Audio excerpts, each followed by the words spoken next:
Alma Rutherford is 79 years old. She lives in a small yellow house in Cheyenne, Wyoming, and for 41 years a Social Security check arrived in her mailbox on the 3rd of the month. Paper. An envelope. She walked it down to the credit union on Carey Avenue, and that is how Alma paid for everything. Then one month the envelope did not come, and the next month it did not come either. Alma had done nothing wrong. She had not moved. She had not been cut off. The rules underneath her check had changed, and nobody made sure she understood what she was supposed to do about it. That was $2,000 a month, sitting somewhere that Alma could not touch. Right now, the average Social Security retirement check in this country is a little under $1,980 a month.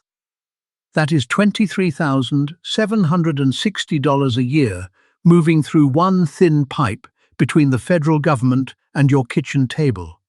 And there are exactly 3 rules that decide whether that money arrives, whether it stays yours, and whether anybody else can reach in and take it. 3 rules. Most seniors have never had one of them explained. And here is what makes me angry on your behalf. None of this is secret. Every one of these rules is published, and every one of them is free to use.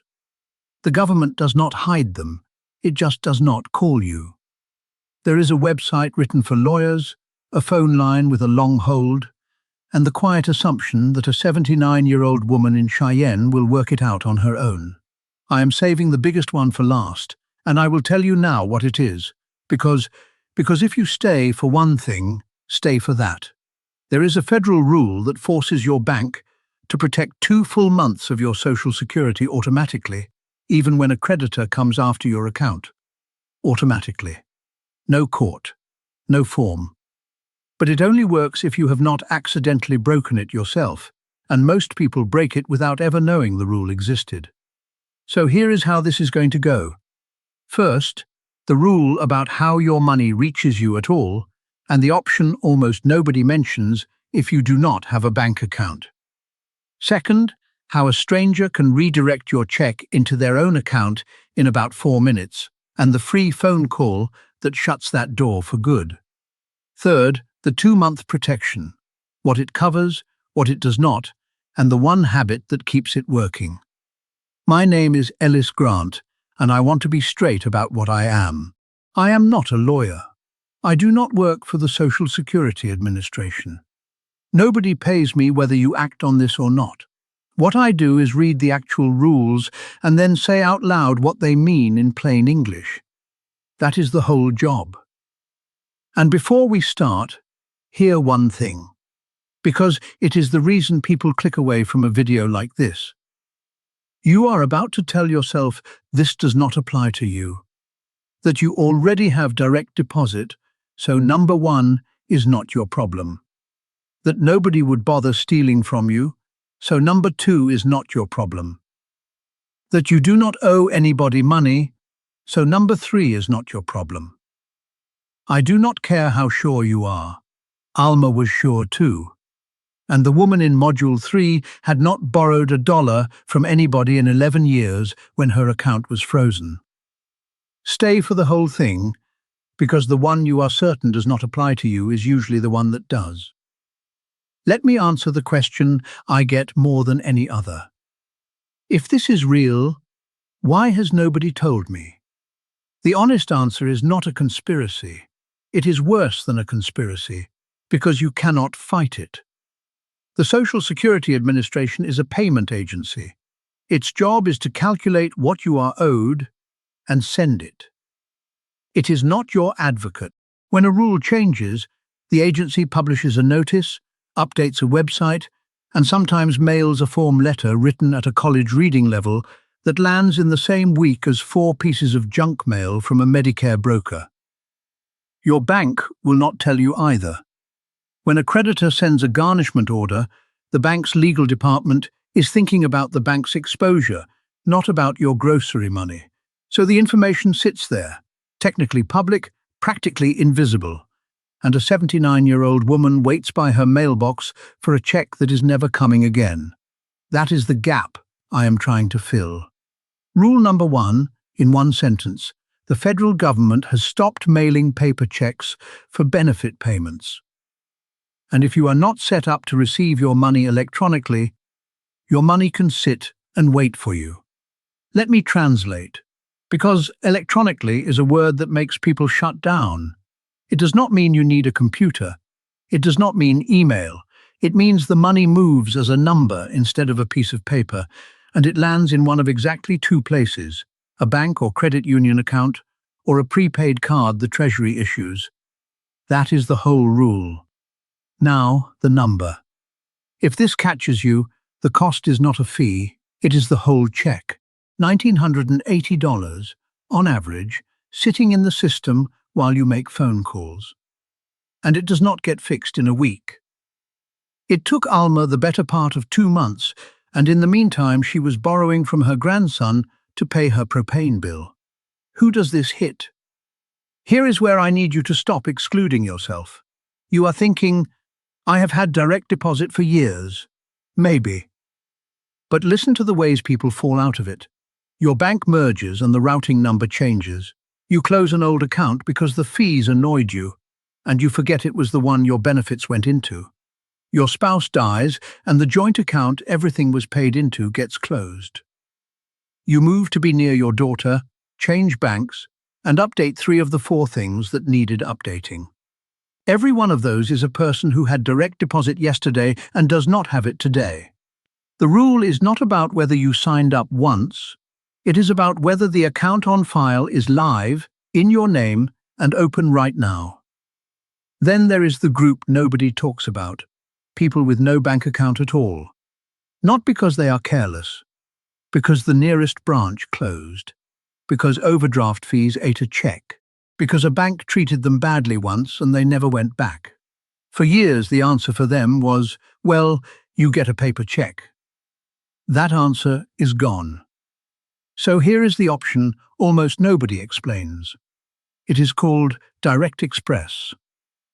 It is a prepaid debit card issued through the US Treasury, made specifically for people who receive federal benefits and do not have a bank account. Your money is loaded onto the card on your payment day. You can use it anywhere that takes a debit card, get cash at an ATM, or get cash back at the register at a grocery store. There is no credit check because it is not credit. There is no bank account required because it is not a bank account. There is no monthly fee for the card itself, and the money on it is federally insured, the same as money in a bank. I will say the part that stops people again. You do not need good credit.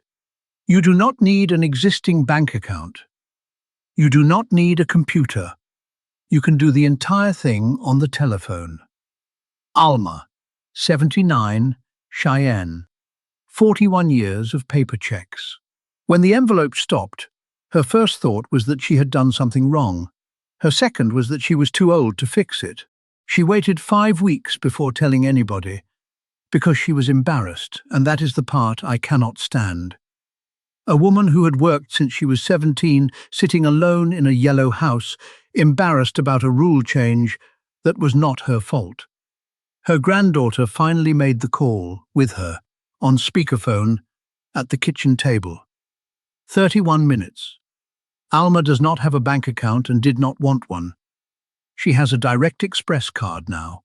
It came in a plain envelope. She called the number on the sticker to activate it, and her money has landed on the same day every month since. So here is how you claim this, and here are the exact words to say. 2 phone numbers. Either one works. Social Security is 1-800-772-1213. The Treasury's own line for this, it is called Go Direct, is 1-800-333-1795. Have 3 things in front of you: your Social Security number, your Medicare card if you have one, and either a check or your account and routing numbers written down. If you have no bank account, You do not need the bank part. When a person picks up, say, "I want to confirm how my benefit payment is being delivered, and I want to make sure the account on file is current." It gets you checked in the system, and it catches the merged bank and closed account problem before it bites you. If you do not have a bank account, say this next: "I do not have a bank account. I want to enroll in the Direct Express card." That is the whole call. Write down the name of the person you spoke with and the date.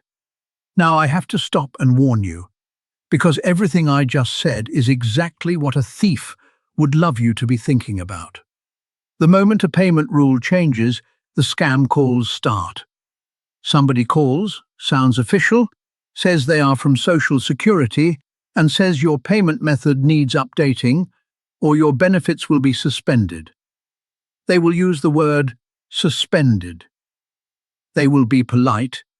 They will have your name and sometimes the last 4 digits of your Social Security number, because that information is bought and sold and has been for years. Here is the rule that keeps you safe for the rest of your life, and it has no exceptions. Social Security does not call you and ask for your bank account number. Not ever. Not to verify. Not to update. Not to protect you. If a call is about your bank information and you did not dial the number yourself, it is a thief. It does not matter how much they already know about you. It does not matter if your caller ID says Social Security Administration, because that can be faked with software that costs less than a cup of coffee. You hang up. You do not argue and you do not explain. Then, if you are worried, you call 1-800-772-1213 yourself. You dial. Never them. Rule number 2, and this is the one that made me want to make this video. In one sentence, your benefit payment goes wherever the account on file says it goes, and changing that account has historically been easier than most people would believe. Think about what that means. The money is not attached to you. It is attached to a routing number and an account number in a database. Change those 2 numbers and the money follows them, no questions asked, on the 3rd of the month, like clockwork. The system is not designed to protect the money once it is moving. It is designed to move it. The fraud world calls that direct deposit redirection. The plain word is theft.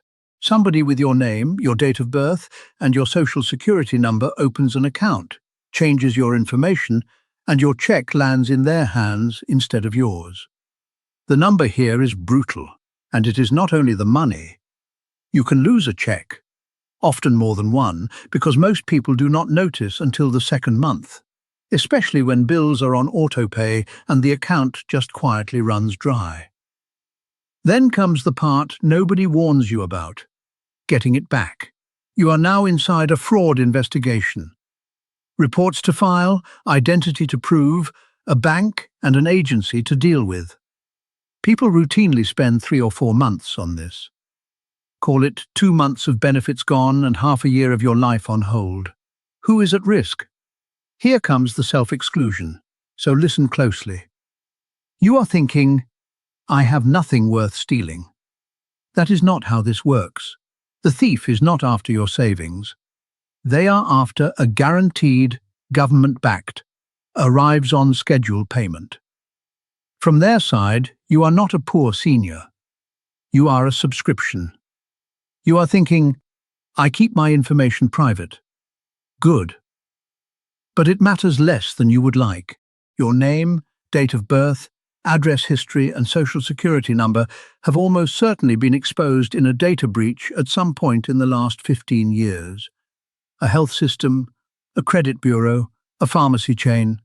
That is not your fault, and there is nothing you could have done about it, which is exactly why the protection I am about to give you does not depend on keeping secrets. Curtis Alderman is 74, in Bowling Green, Kentucky. Retired maintenance supervisor, 40 years with the same school district. In March, his check did not show up and he assumed a holiday delay. In April, it did not show up either, and by then his car insurance had lapsed and his electric bill had bounced, which cost him another $60 in fees on top of everything. Somebody Curtis has never met had changed the account on file. That person collected 2 of Curtis's checks. Curtis got his money back eventually. That part usually does work out. But it took until August, and in the meantime his daughter was covering his groceries and Curtis was not sleeping. Here is what makes me sick about it. A free tool would have stopped it cold, and he had never heard of it. Neither had his daughter. Neither, when he asked, had anybody at his church. It is called a block on electronic access. This is the single most useful phone call in this entire video. When you put a block on electronic access on your Social Security record, nobody can change your information over the internet or through the automated phone system. Nobody. Not a thief with all your details. And, I will be honest about the trade-off, not you either. Once the block is on, if you genuinely need to change your bank information, you have to prove who you are to a human being, in person, with identification. Some people hear that and think it sounds inconvenient. Let me reframe it. How often do you change your bank account? Once every 10 years? Once ever? You are trading a 20-minute errand you might run once in a decade for a permanent lock on the door. Here is how to do it. And here are the exact words. Call 1-800-772-1213. Get through to a person. Say this, slowly and clearly. I want to place a block on electronic access to my Social Security record. I do not want my information to be changeable online or through the automated phone system. If the person is not sure what you mean, do not get flustered and do not give up. Say, it is the block on electronic access. Can you please check with your supervisor? It is a real thing, it is free, and it is in their system. Then ask one more question and write down the answer. Can you confirm the block is now in place on my record? Do it while you are thinking about it. 15 minutes closes a door that would otherwise stay open for the rest of your life. All right? This is the one I have been saving, and it is the biggest. Stay with me, because almost nobody knows this. Everything so far has been about your money arriving. This is about what happens after it lands.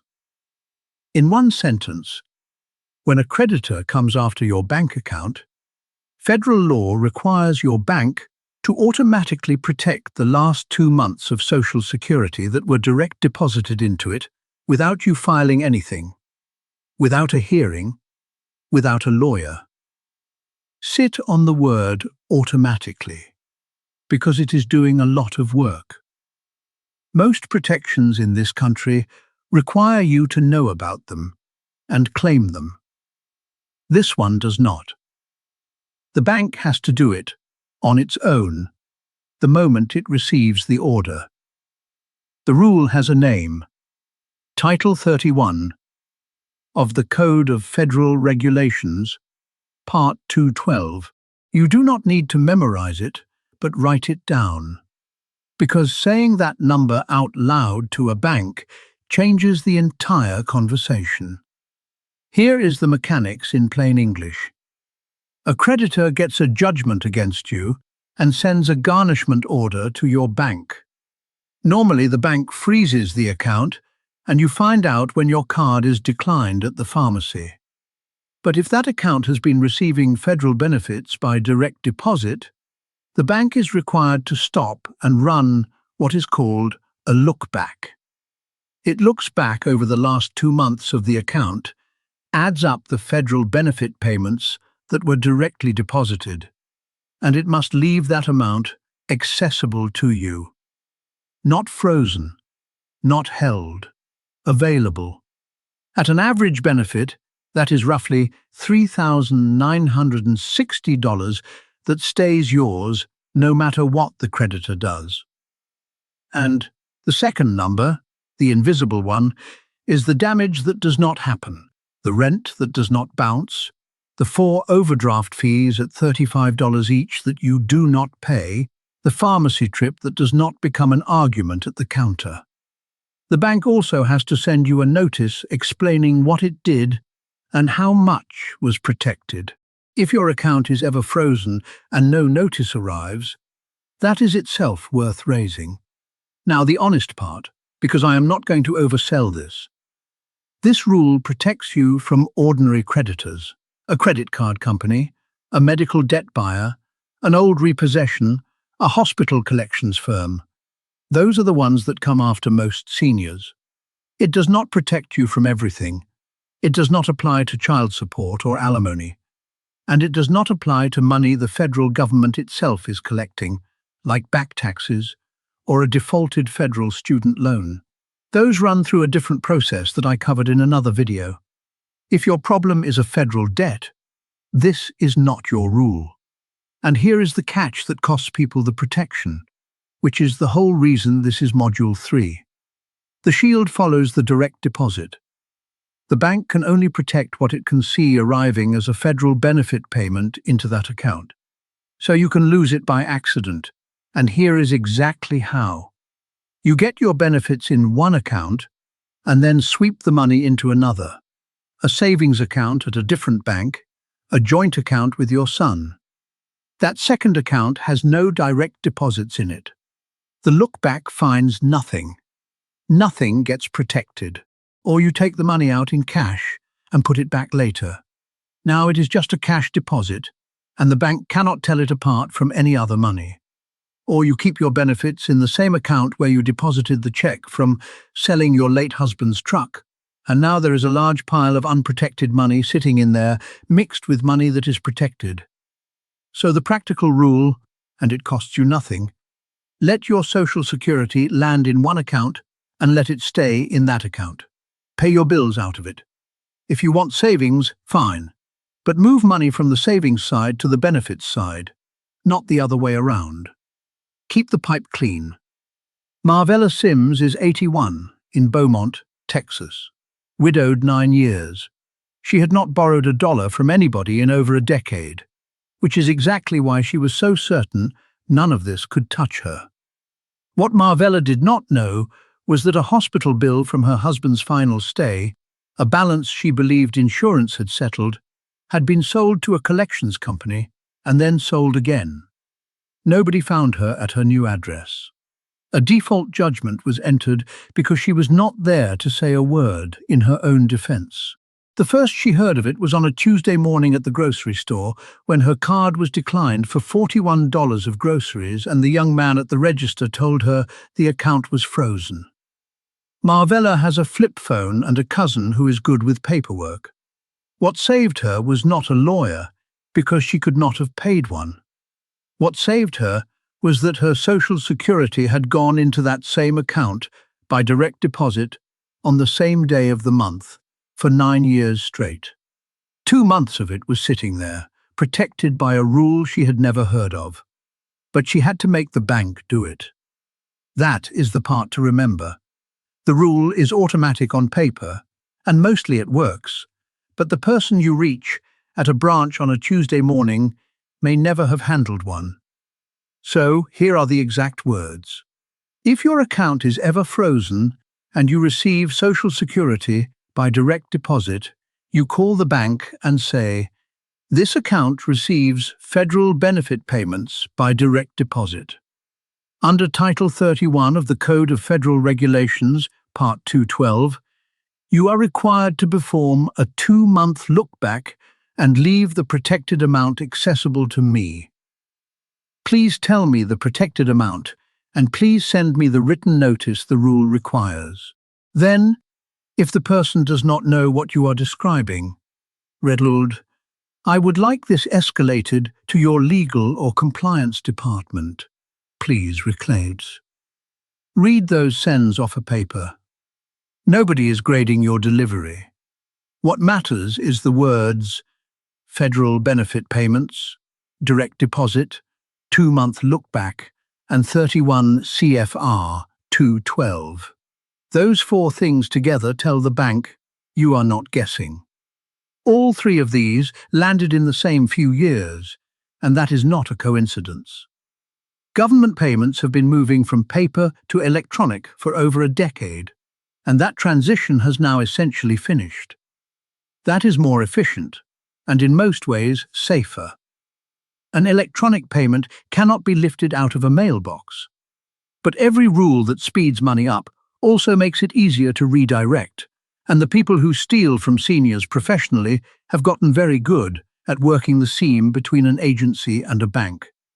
At the same time, medical debt from the last several years has been grinding through the collections system, sold from one company to another, ending up in front of judges in counties where the person being sued no longer lives. That is why a woman who has not borrowed money in a decade can wake up to a frozen account. The rules on your side have not gotten weaker. The 2-month protection is still there. The block on electronic access is still free. What changed is the speed of everything else. And speed favors whoever knows the rules. Today, that is you. So let us add it up. Rule 1 keeps your check arriving at all, at an average benefit that is $1,980 a month that shows up instead of sitting in limbo, $23,760 a year. Rule 2, 1 free phone call, closes the door on a theft that costs most victims 2 months of benefits and half a year of their life. Rule 3 keeps roughly $3,960 accessible on the worst day of your financial life, plus every bounced payment and fee that does not happen behind it. Not one of the 3 costs you $1. 2 are phone calls. The third is a habit. Keep the pipe clean. That takes no effort at all once you know it, and every one of them only works if somebody tells you it exists, which nobody was ever going to do. I want to go back to Cheyenne before we finish. Alma Rutherford got her Direct Express card in a plain white envelope about 10 days after that 31-minute phone call. She told her granddaughter she felt foolish about the whole thing. 5 weeks of sitting on it, embarrassed, thinking she had done something wrong. I want to say to Alma, and to you, that she had not done anything wrong. She did everything right for 41 years. She worked, she paid in, she followed the rules as they were explained to her, and then the rules changed underneath her, and nobody came to the yellow house to explain. The shame belongs to a system that let a 79-year-old woman go 2 months without her own money and called it an administrative transition. It does not belong to her, and if some version of this has happened to you, it does not belong to you either. Alma did one more thing after the card came, and it is the reason I told you her story. She called back a second time and put a block on electronic access on her record. 15 minutes. She told her granddaughter that after all that, she was not going to leave the door unlocked. Then she called 4 women from her church and told them to do the same. That is the whole point of this. The short version, because some of you will want to write it down. 1. Call 1-800-772-1213 or the Treasury line at 1-800-333-1795 and confirm how your payment is being delivered and that the account on file is current. If you have no bank account, ask to enroll in the Direct Express card. 2. On that same call, say, I want to place a block on electronic access to my Social Security record. Free, 15 minutes. Permanent. 3. Keep your benefits landing in one account and leave them there, so the 2-month protection under 31 CFR 212 stays intact. Write that number on the same piece of paper as the phone numbers. 4. If anybody calls you about your bank information, hang up. You dial. Never them. Now the part I say every time, and I mean it every time. I am not a lawyer, I do not work for the government, and I do not know your situation. The rules vary by state and they change. Nothing here is legal or financial advice for you personally. What it is a starting point and a set of phone numbers so that when you call, you already know what to ask for. And one more thing, if you know somebody over 65, a neighbor, a sister, the man 2 doors down who lives by himself, send this to them, especially if they still like doing things on paper. Those are the people this catches, and they are the least likely to go looking for it. Nobody is going to call your neighbor and explain any of this. That part is up to us. I am Ellis Grant. Take care of your money and take care of each other. I will see you in the next one.